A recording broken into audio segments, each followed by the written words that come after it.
Paano palakasin ang volume ng iyong cellphone? Kung gusto mong malaman panoorin mo ang video na ito, open mo ang iyong Play Store.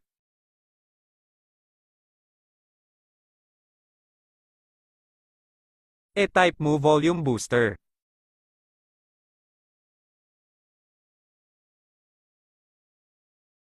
Ganito na logo ang piliin ninyo guys, ang sakin na install na kaya pindutin ang open. Pindutin ang setting. Pindutin ulit ang setting. Pindutin ang show volume control, dapat naka-check ito. Ang sa taas na volume guys, yan ang volume ng ating cellphone, ang sa baba naman yang ang sa volume booster na ating dinownload natin. Kayo na bahala guys sa pag-adjust ng volume.